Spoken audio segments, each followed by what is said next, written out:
আমি শেখ মেহরাব আলী। আমি একজন ফার্মাসিস্ট বা ড্রাগ বিশেষজ্ঞ। আমার ইন্টারেস্ট হচ্ছে ড্রাগ, মেডিসিন, হেলথ এবং ফার্মাসিউটিক্যাল বিজনেসের উপরে।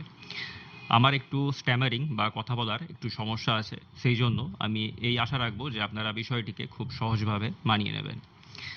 আমরা একটি ফেসবুক গ্রুপ ওপেন করেছি, যেটির নাম হচ্ছে মেডমিত্রা ফোরাম। এখানে আমরা প্রেসক্রিপশন রিলেটেড কোয়ারিজের আনসার করি।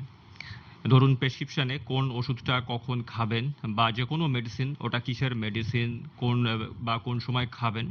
যদি এরকম কোনো রকম কোয়ারিজ থাকে, তো আপনারা ওই গ্রুপে গিয়ে ওই পার্টিকুলার মেডিসিন বা ওই প্রেসক্রিপশনের আপনারা ফটোটি আপলোড করবেন। আমরা যত শিগগিরই সম্ভব সেটির রিপ্লাই দেওয়ার চেষ্টা করব। এবং আমাদের কাজ যদি আপনাদের ভালো লেগে থাকে, তো আপনারা চ্যানেলটিকে সাবস্ক্রাইব করে আমাদেরকে সাপোর্ট করবেন, এই আশা রাখি। আজকে আমরা কথা বলবো যে কিভাবে আমরা পশ্চিমবঙ্গে একটি ওষুধের দোকান বা ফার্মেসি ওপেন করতে পারি। প্রথমে বলে রাখি যে ওষুধের দোকান বা ফার্মেসি করতে গেলে হচ্ছে প্রয়োজন সেটি হচ্ছে ড্রাগ লাইসেন্স। ড্রাগ লাইসেন্স হচ্ছে এটি সব থেকে লাস্টে পাওয়া যায়, কিন্তু এটি হচ্ছে একটি সরকারি সম্মতিপত্র, যেটি কিনা আপনাকে ড্রাগ বা ওষুধ কেনা বেচা করার একটি পারমিশন দেয়।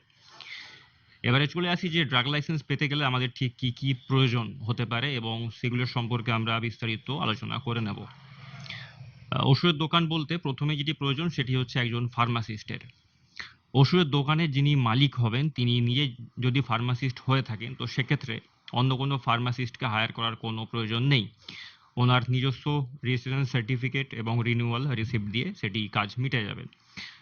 কিন্তু যদি ওষুধের দোকানের মালিক অন্য ব্যক্তি হন এবং উনি যদি ফার্মাসিস্ট না হয়ে থাকেন, সেক্ষেত্রে কিন্তু একজন ফার্মাসিস্টকে হায়ার করতে হবে, এবং সেক্ষেত্রে সেই ফার্মাসিস্টের রেজিস্ট্রেশন সার্টিফিকেট এবং তার রিনিউয়াল রিসিপ্ট প্রয়োজন হবে। নেক্সট হচ্ছে পর্চা বা ROR। পর্চা যেটি কিনা যে পার্টিকুলার ল্যান্ড বা জমির উপরে ওষুধের দোকানটি হচ্ছে, সেই জমির দাগ নম্বর, খতিয়ান নম্বরটি ভালো করে বোঝার জন্য পর্চার প্রয়োজন হয়ে থাকে, যেটি কিনা 6 মাসের বেশি পুরনো যেন না হয়ে থাকে। পর্চাটি আপনারা banglarbhumi.gov.in এই সাইট থেকে নামিয়ে নিতে পারেন দাগ খতিয়ান নম্বর দিয়ে। এটিকে ROR অর্থাৎ রাইটস অফ রেকর্ডসও বলা হয়ে থাকে। এখানে একটি জিনিস আমার বলে রাখা প্রয়োজন, সেটি হচ্ছে পর্চার মধ্যে যে ল্যান্ড বা পার্টিকুলার জমির উপরে ওষুধের দোকানটি হচ্ছে, সেটি যেন সেই জমিটি যেন বাস্তু, দোকান ঘর বা ভিটে এই নামে যেন রেজিস্টার্ড থাকে। যদি পুকুর, ডোবা, জলাশয় বা কৃষি জমি বা শালি জমি যদি এরকম নামে যদি উল্লেখ থাকে, তাহলে কিন্তু সেটি গ্রাহ্য হবে না অ্যাপ্লাই করার সময়। নেক্সট হচ্ছে এগ্রিমেন্টের পেপার। ওষুধের দোকানটি যে ল্যান্ডের উপরে হচ্ছে, সেই ল্যান্ড যে ওনার থাকছে, তার সাথে ওষুধের দোকানে যিনি মালিক হবেন তার একটি এগ্রিমেন্টের কাগজ প্রয়োজন আছে। এক্ষেত্রে একটি কথা বলে রাখি, পর্চায় যিনি ওই জমির মালিক তিনি আর ওষুধের দোকানের মালিক যিনি হবেন উনি যদি একই ব্যক্তি হয়ে থাকেন, সেক্ষেত্রে আলাদা করে এগ্রিমেন্ট দেওয়ার কোনো প্রয়োজন নেই, সেই পর্চাটি দিলেই কাজ মিটে যাবে। কিন্তু এক্ষেত্রে যদি ওষুধের দোকানের মালিক ভিন্ন এবং ওই জমির মালিক অন্য হয়ে থাকে, তো তার সঙ্গে যেটা এগ্রিমেন্ট হয়ে থাকবে, বা দোকান যদি ওনারশিপে নেওয়া হয়ে থাকে বা ভাড়ায় নেওয়া হয়ে থাকে, তো সেক্ষেত্রে কিন্তু সেই এগ্রিমেন্ট পেপারটিও দেখাতে হবে, তার সাথে বাড়ি ভাড়ার যে রসিদ সেটিও কিন্তু প্রয়োজন হবে। নেক্সট হচ্ছে খাজনা। যে পার্টিকুলার ল্যান্ড বা জমির উপরে ওষুধের দোকানটি হচ্ছে, সেই জমির খাজনার রিসিপ্ট কারেন্ট ইয়ারের। খাজনার রিসিপ্টটি আপনারা এটাও banglarbhumi.gov.in এই সাইট থেকে কেটে নিতে পারবেন, এবং এটি রিসেন্ট ইয়ারের কাটতে হবে, এবং সেটির জেরক্স কপি কিন্তু প্রয়োজন হবে যখন আমরা অ্যাপ্লাই করব অনলাইনে। নেক্সট যেটি খুবই একটি ইম্পর্টেন্ট ডকুমেন্টস, সেটি হচ্ছে ট্রেড লাইসেন্স। যে নামে বিজনেস হবে, আই মিন ওষুধের দোকানটি যে নাম হবে, সেই নামে একটি ট্রেড লাইসেন্স আপনাদের কাটতে হবে। ট্রেড লাইসেন্সটি আপনারা silposathi.gov.in এই সাইট থেকে গিয়ে কেটে নিতে পারেন ওই বিজনেসের নামে। এখানে সম্ভবত এখন 150 টাকা করে নেওয়া হয়ে থাকে 3 বছরের জন্য। আপনারা এটি সম্পর্কিত খুব টিউটোরিয়ালস বা ভিডিওস ইউটিউবে অ্যাভেলেবেল আছে, আপনারা সেখান থেকে দেখে নিয়ে খুবই সহজভাবে ট্রেড লাইসেন্স একটি বানিয়ে নিতে পারেন আপনার বিজনেসের নামে। নেক্সট হচ্ছে গৃহকর বা হাউস ট্যাক্স। যে পার্টিকুলার এরিয়ার মধ্যে ওই ওষুধের দোকানটি হচ্ছে, সেই এরিয়ার পঞ্চায়েত বা মিউনিসিপ্যালিটি থেকে হচ্ছে একটি হাউস ট্যাক্স বা গৃহকর কাটা হয়ে থাকে। আপনারা এটি কারেন্ট ইয়ারের কেটে নিয়ে তার যে রসিদটি সেটি আমাদের প্রয়োজন হবে যখন আমরা অনলাইনে অ্যাপ্লাই করব ওষুধের দোকান বা ফার্মাসির জন্য। নেক্সট হচ্ছে educational qualification of the proprietor. ওষুধের দোকানের যিনি মালিক হবেন তার যে শিক্ষাগত যোগ্যতার যেগুলো প্রমাণপত্র, যেমন তার মার্কশিট বা সার্টিফিকেট, এগুলো হচ্ছে প্রয়োজন হবে লাস্ট একাডেমিক কোয়ালিফিকেশনের। তবে এক্ষেত্রে একটি কথা আমি বলে রাখি, সেটি হচ্ছে যে ওনার হবে উনি যেন মিনিমাম অ্যাটলিস্ট এইচএস পাস্ট উনি হয়ে থাকেন। নেক্সট যেটি খুবই একটি ভাইটাল বিষয়, সেটি হচ্ছে দোকান সম্পর্কে। ওষুধের যে দোকানটি হবে সেটি কিন্তু মিনিমাম 120 স্কোয়ার ফিট হতে হবে। তার থেকে বেশি হলে কোনো ক্ষতি নেই, কিন্তু কমপক্ষে যেন 120 স্কোয়ার ফিট হতে হবে। আর সেকেন্ড যেটা হচ্ছে তার হাইটটা মাস্ট 10 ফুট হতে হবে ফ্রম ফ্লোর টু সিলিং, মানে মেঝে থেকে তার যে সিলিং অবধি ওটি কিন্তু মিনিমাম 10 ফুট হতে হবে। এবং ফল সিলিং যদি থাকে তো সেক্ষেত্রে কিন্তু হচ্ছে মেঝে থেকে আপ টু ফল সিলিং অবধি হাইটটা নেওয়া হবে। তো সেরকম ভাবে আপনারা কিন্তু ফল সিলিং বানাবেন যাতে মেঝে থেকে ফল সিলিং এর উচ্চতাটা কিন্তু 10 ফুট হয়ে থাকে। তারপর যেটি হচ্ছে সেটি হচ্ছে ওই ওষুধের দোকানের মধ্যে, মানে যে পার্টিকুলার শপ বা দোকানটির মধ্যে ওষুধের দোকানটি হবে, ওর মধ্যে কোনো রকম পার্টিশন বা কোনো রকম দেওয়াল যেন না থাকে।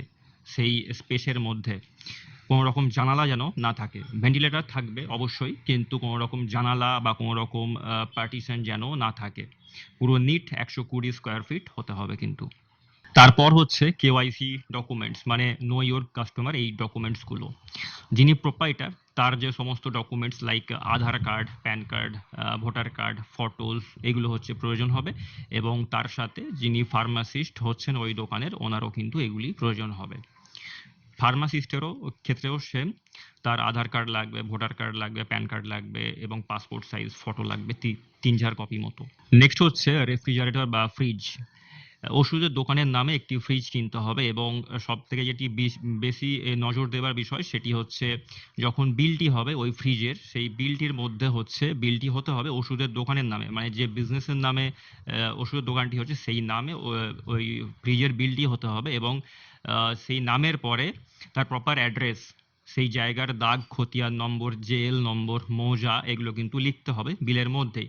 তার সাথে ওষুধের দোকানের যিনি মালিক বা যিনি প্রোপাইটার তার পুরো নাম এবং তার ফোন নাম্বার কিন্তু ওখানে ইনক্লুডেড থাকতে হবে।